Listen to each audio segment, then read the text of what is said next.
Pablo, y un tema que siempre nos ocupa desde esta comunidad de mamás, de papás, de abuelas, de tutores, de gente que se toma la crianza con mucha responsabilidad.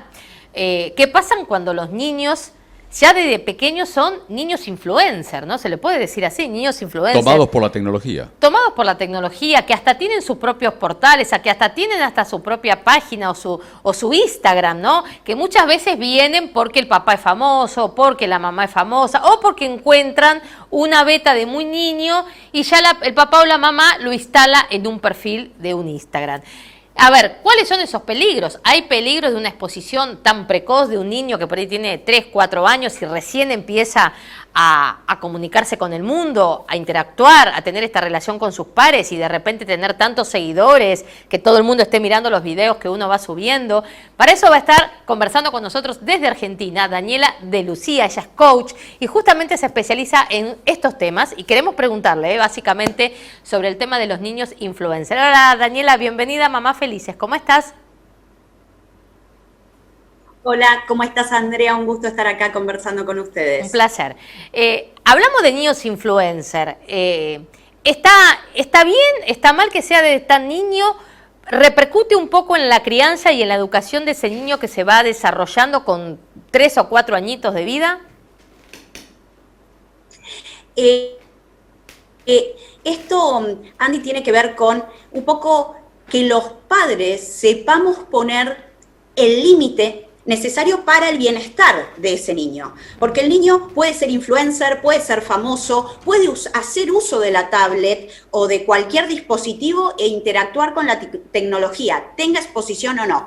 Pero como padres, nuestra responsabilidad es saber hasta dónde llega esa exposición y hasta dónde esto está afectando positiva o negativamente a la crianza de nuestros hijos. Entonces, es un poco, no es soltar, no es bueno que sea lo que tenga que ser, sino realmente estar muy atentos a lo que está pasando en redes sociales con respecto a la exposición y a lo que el niño consume, porque fíjate que hay dos vías. Está la parte en la que el niño se expone, en donde su ser está expuesto a un montón de personas que lo están mirando, y también otra parte en donde el niño agarra el celular o la tablet y consume ciertos contenidos que tal vez no son los más apropiados para un chico de su edad. Claro, pero focalizándolo en el niño, que sí, los padres toman la decisión, padre, madre, tutor, de que tenga su perfil, que tenga su Instagram, que por ejemplo acá es un caso muy emblemático, lo pasa por ejemplo Marley con su hijo Mirko, lo pasa Luciana Salazar con su hija, digo, donde tienen hasta incluso los propios perfiles en donde suben fotos, suben videos, el día a día, digo, todo eso en relación a cómo el niño va descubriendo, porque son edades donde el niño va descubriendo el mundo, el exterior, los vínculos, por qué una persona puede estar mirando el video de un niño, qué lo motiva a una persona X a estar mirando ese material. Digo, ¿qué pasa por esa cabeza de ese niño, no es cierto? Y acá para el niño esa es su realidad y es su normalidad, ¿no? El niño está conviviendo con eso y para él es sumamente lógico, le debe pasar a los hijos de famosos o a estos niños influencers que los saluden por la calle o que quieran sacarse una foto con ellos. Entonces, esto es un poco el día a día que ellos viven y aquí los padres en el caso de que el padre famoso sabe cómo es ese código, sabe cuáles son las reglas de juego. Esto es en el caso, por ejemplo, de Marley. Marley tiene más seguidores que Mirko. Marley tiene un montón de experiencia en el medio, ¿no? Como para saber hasta dónde puede llegar y como padre poner los límites sanos con respecto a la fama, con respecto a la exposición. Distinto pasa, Andy, con padres que no tienen esa experiencia, en donde el niño es famoso y es solo el niño famoso. Entonces el padre no tiene una referencia de decir, bueno, ¿hasta dónde podemos llegar con esto? Porque nunca lo vivió, porque es algo que desconoce. Y ahí es cuando se genera un poco esto del problema para el padre, con estos casos de niños, por ejemplo, prodigios o actores de Hollywood, en donde te acordás que los padres, ellos terminan manteniendo a los padres, siendo el proveedor de la familia.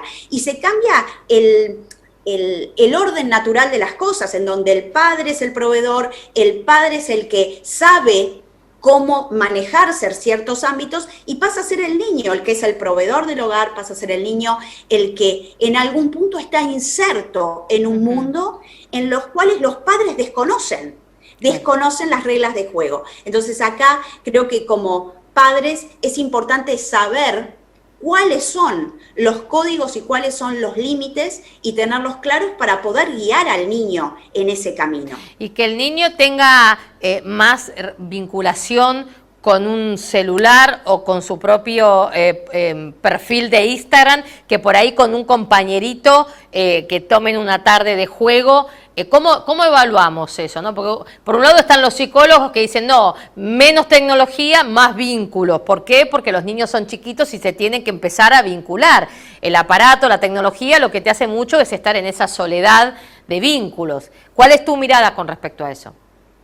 Y tal como dijiste esto, Andy, lo que nos pasa es que el celular nos puede aislar, el celular nos puede desconectar de los demás, de tanto padre, madre, familia, como de compañeritos. Entonces, esto, el punto importante es saber que somos seres sociales y que en el crecimiento de un niño es tan importante poder interactuar con un celular, porque digamos es la realidad de hoy y los niños van a seguir en este camino de la tecnología evoluciona y ya el celular es parte de sus vidas, pero lo importante es poder encontrar espacios en donde no sea el celular el entretenimiento, espacios en donde el celular no sea el centro de la escena, espacios en, por ejemplo, donde puedan hacer juegos, en donde pongan su cuerpo, en donde interactúen con los demás, en donde usen la palabra, porque el uso del celular muchas veces es muy silencioso, es estar con un aparato en silencio, y muchos padres usan el dispositivo para que el niño se entretenga y que no, y calmarlo. Ahora, ¿qué otras formas pueden encontrar los padres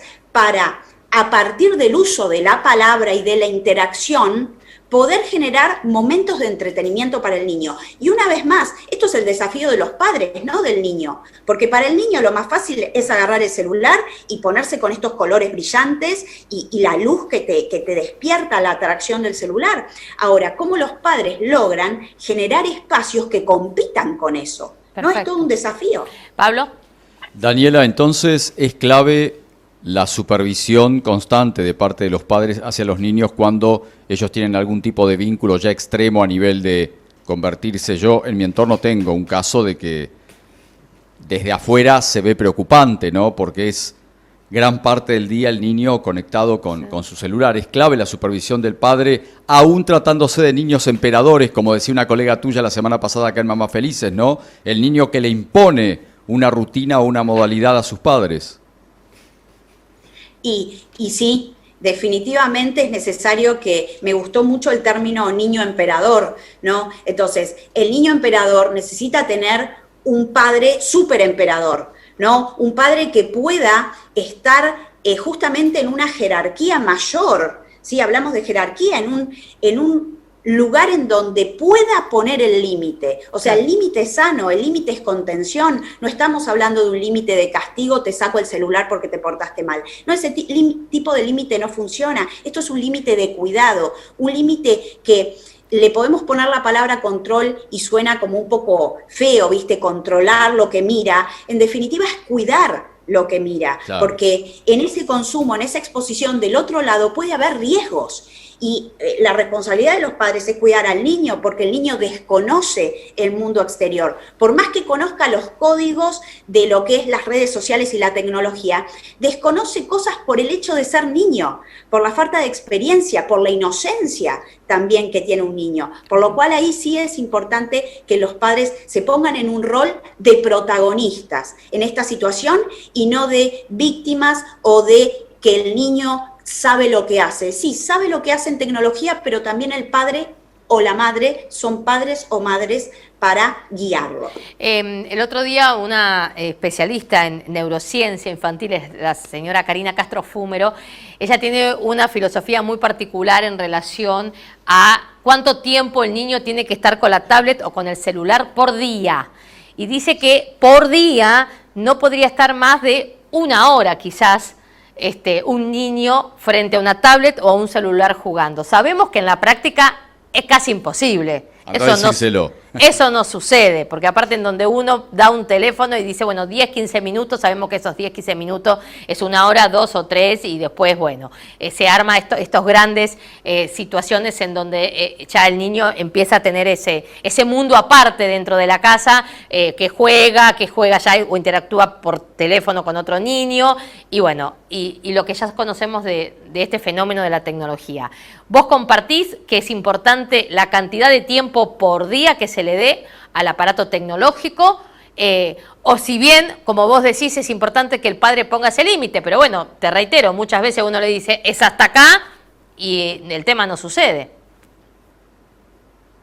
Es importante cumplir con los acuerdos, ¿sí? Es importante poder usar la palabra para acordar, ¿sí? Es hasta acá, y poder cumplir con eso sin que sea un escándalo, sin que sea un conflicto. Si buscar la forma también de que el niño pueda encontrar otros espacios atractivos, ¿no? Porque si yo le ofrezco al niño, mira, deja la tablet para venir a mirarme la cara y estar en silencio, claro, no estaría mal tampoco, porque en definitiva el aburrimiento pareciera que es algo del siglo XX.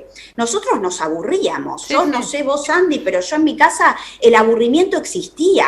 O sea, era hija única y había aburrimiento, momentos de aburrida. Y esos momentos de aburrimiento en algún punto despertaban momentos de creatividad, momentos de inventar un juego, momentos de fantasía, ¿sí? De creatividad, de crear. Entonces, tal vez es necesario ofrecerle al niño la posibilidad de crear nuevas realidades y de crear nuevos espacios que superen a la tablet, ¿sí? Que superen a eso que ofrece el celular. Entonces, ahí está el real desafío de los padres, que como verás, no es un límite desde no porque no se puede, porque te hace mal, porque el niño no piensa que le hace mal. Nadie piensa que le hace mal, no te lo cree. Entonces, ¿por qué le vas a decir te hace mal? No, ofrecele algo mejor. Pablo. Y ni hablar de la inversa, Daniela, los padres tomados por el celular y los niños demandando un poco de atención.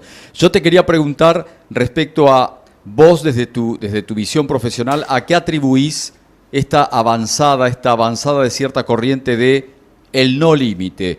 Yo educo a mis hijos con total libertad, no le impongo límites.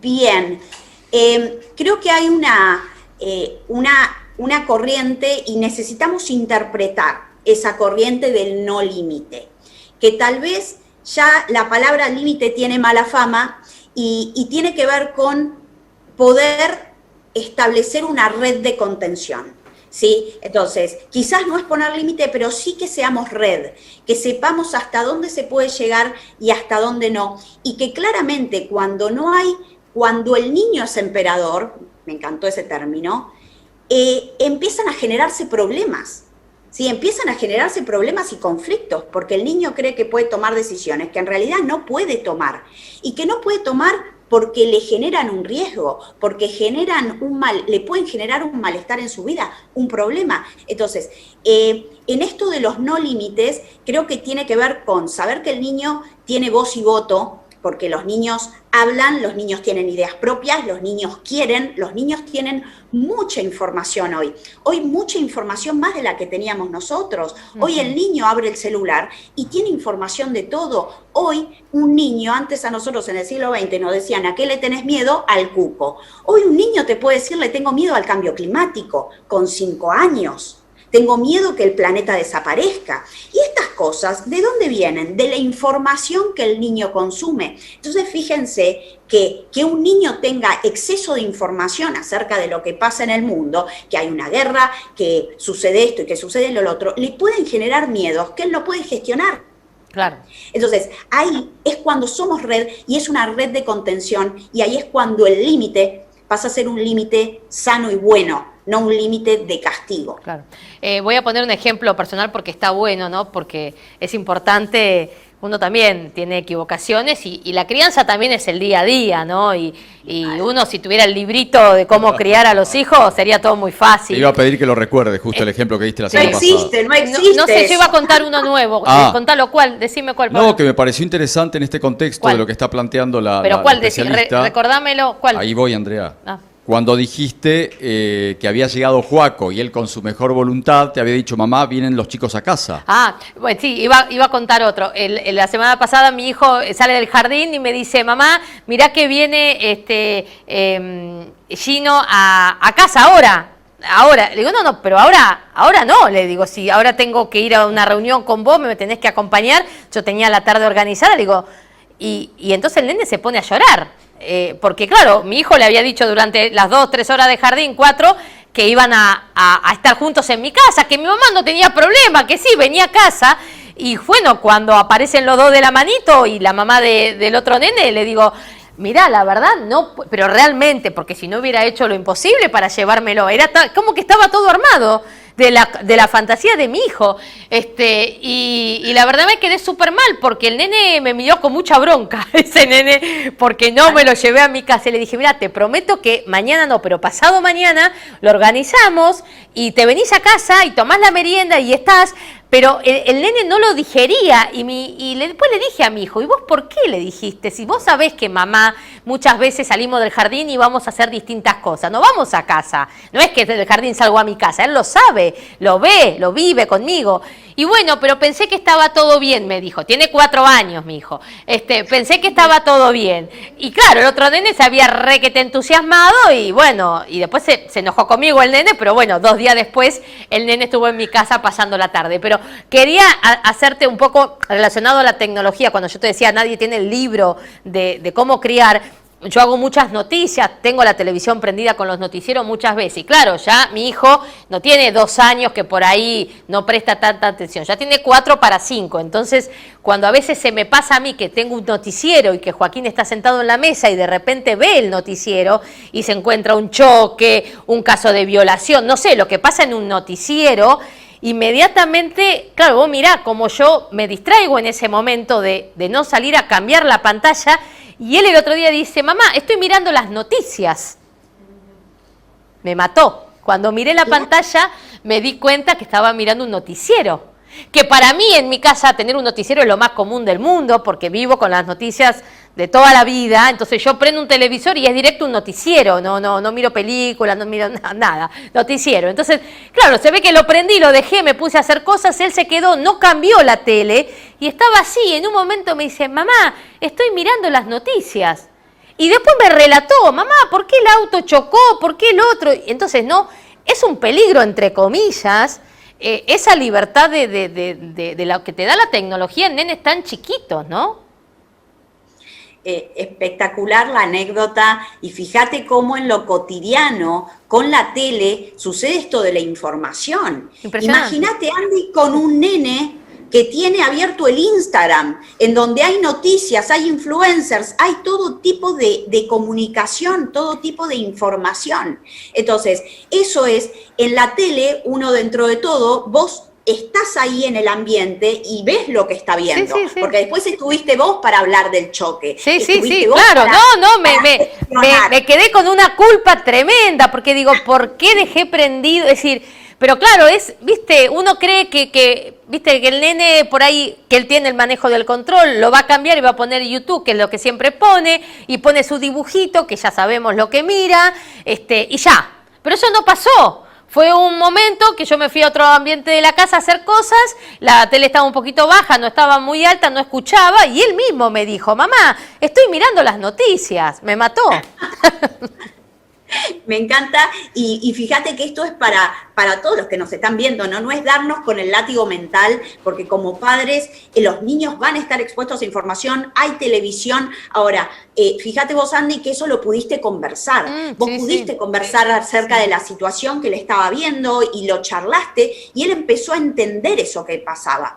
Ahora, ¿qué pasa cuando el niño está con una tablet o un celular y consume cosas que no que no conversa con sus padres, que elabora solito en su cabeza, que no te cuenta, que es información que no te dijo, mamá se va a terminar el mundo por el cambio climático. No te lo dijo porque se asustó tanto que se quedó ahí y siguió viendo, y después es un miedo que aparece, no sé, a la noche, que aparece al otro día y que no sabes de dónde viene. Yo siempre relato el episodio cuando empezó la guerra de Rusia con Ucrania, que yo la miraba por televisión. Se ve que Joaquín habrá agarrado esas imágenes, esos momentos. Yo tengo 2 televisores en distintos ambientes, entonces si él está en un ambiente y yo necesito ver algo de noticia, me voy al otro. Y bueno, seguramente habrá receptado alguna situación de la guerra y durmiendo ese mismo día, el primer día, el segundo día de guerra, ponele que era todo muy fuerte, que todos los noticieros, todos estaban con el tema, él se despierta y me dice, mamá, me dice al día siguiente, estamos en guerra, dice, Rusia contra Ucrania, ¡pum! La bomba, me hace así con la imagen. Entonces me dice, acá también me pregunta. No sabía dónde esconderme, honestamente. Es decir, por supuesto que le expliqué todo lo que le pude explicar y más, porque el chico se creía que estábamos en guerra nosotros. Tremendo.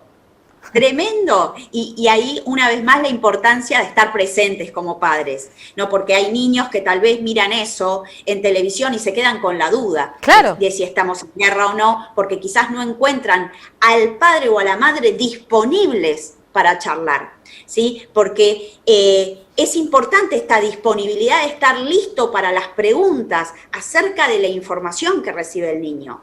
Porque hoy, con mucha información, cada vez son más las incógnitas y las dudas que le surgen. Y fíjate qué interesante esta pregunta y qué inteligente. ¿Esto está llegando acá o es allá? ¿Estamos o en guerra? Es espectacular. Impresionante, la verdad que es impresionante cómo van, a ver, tienen 4 años, ¿no? Y cómo van uniendo palabras, imágenes, situaciones y te hacen toda esa frase que te quedás helada realmente. La verdad, un placer, Daniela, tenerte del otro lado. Te agradezco este rato en Mamás Felices para Latinoamérica y muchas gracias por este ratito. Gracias a ustedes, un placer. Les mando un beso grande. Gracias, Daniela de Lucía, coach argentina, hablando de todo lo que tiene que ver con la crianza, con la educación, con la tecnología, con estos niños influencers.